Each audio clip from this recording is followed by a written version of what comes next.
Oke, ini dia bro, kita akan membongkar lagi ya anjay. Dan di sini aku beli tuh kepala charger, di bawah deskripsi video untuk link pembeliannya ya, untuk unboxingnya ada di video, link pembeliannya ada di video unboxingnya. Dan ini si chargernya model nomor ETAU 90 apa tuh ya. Dan kita akan bongkar bro ya. Dan ini tuh gue beli kepala charger ini tuh dengan harga Rp6.000 cok. Anjay, ini murah banget. Jadi gue penasaran ini dan mau gue bongkar. Ya kita akan bongkar, kita penasaran seperti apa charger Samsung yang versi KW gitu.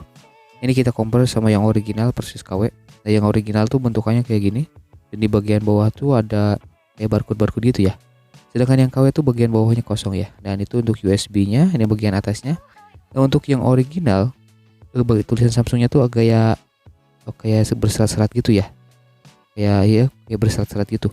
Dan untuk yang KW polosan aja, cuman tempelan stiker gitu ya. Cuman tempelan cat doang sih. Ngebongkarnya ini dari atasnya. BTW ini udah aku bongkar ya teman-teman. Jadi tinggal kita congkel aja bagian atasnya dan langsung copot ya. Kita coba, bukan langsung copot bro. Dan kebetulan ini sudah aku bongkar sebelumnya gitu ya. Bentar. Kita coba lihat ini untuk dalamannya anjay. Tinggal dicabut-cabut aja dan langsung copot. Itu dia anjay. Simpel banget. Ini bagian dalamannya. Seperti ini bagian casing si chargernya. Ini gokil sih, genep ribuan anjay. Uyuhannya genep ribu. Ini bagian penutupnya. Lalu ini untuk bagian chargernya. Ini dia bro untuk chargernya. Di sini cuma pakai satu transistor anjay.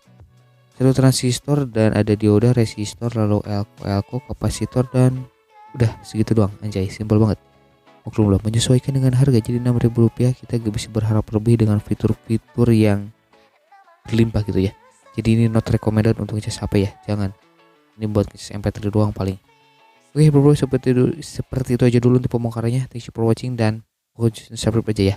Yo.